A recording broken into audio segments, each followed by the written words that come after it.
கர்த்தர் கேட்கும் போது பையனை ஊழியத்துக்கு கொடுக்குற இன்ட்ரெஸ்ட் இருக்குதா? ஒரு சிலர் தவிர. என்னைக்காவது உங்கள் பிள்ளையை ஊழியத்துக்கு ஒப்பு கொடுத்துருக்கிறீங்களா? ஆனால் நான் உங்களுக்கு ஒன்று சொல்லுகிறேன், செல்வ சீமானாய் இருந்த ஆபிரகாம் தம்முடைய பிள்ளையை எந்த துக்கத்தோடும் தேவனுக்கு தரவில்லை.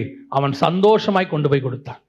எப்தாவுடைய பொண்ணு பலி சொன்ன உடனே அவ சொல்றா, நான் முதல்ல கொஞ்சம் என்ன பண்ணிக்கிறேன், கன்னிகளுக்கான காரியங்கள்லாம் செஞ்சு முடிச்சுட்டு அப்புறமா சாக வரேன்னு சொல்றா.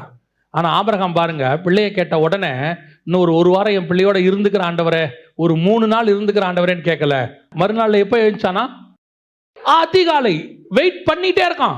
எப்ப கர்த்தருக்கு கொடுக்கலாம், எப்ப கர்த்தருக்கு கொடுக்கலாம். நாளைக்கு கேட்டார் ஆண்டவர், டிலே பண்ணவே வேண்டாம், நாளைக்கு காலையில் as soon as possible. எழுந்திரிச்சான், ஏர்லி மார்னிங் எழுந்திரிச்ச உடனே கர்த்தருக்கு கொண்டு போயிட்டான்.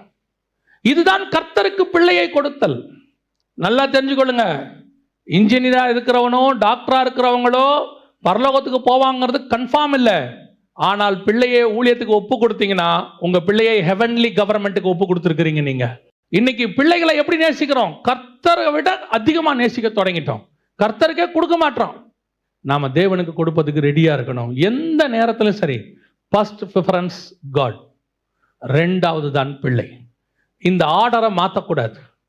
சில நேரத்தில் பிள்ளைகள் உங்களை புரிஞ்சுக்க மாட்டாங்க. நீங்கள் காடுக்கு கொடுக்குற இம்பார்ட்டன்ஸ் அவங்களுக்கு கொஞ்சம் கோபம் வரும். அவங்களே சொல்லுவாங்க, எங்கள் அப்பா அம்மாவுக்கு எங்கள் மேலே பாசமே இல்லை, ஆண்டவர் ஊழியன் ஓடுறாங்க, கர்த்தருக்கு தான் இம்பார்ட்டன்ஸ் கொடுக்குறாங்க, எங்களுக்கு கொடுக்கறது இல்லைன்னு சொல்லுவாங்க. அதை பற்றி கவலையே படாதீங்க.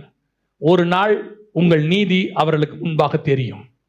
ஒரு நாள் அவங்க சொல்லுவாங்க, எங்கள் அப்பா அம்மா நீதிமானாக இருந்தார்கள், அவர்கள் எங்களை கர்த்தருக்குள் வளர்த்தார்கள்.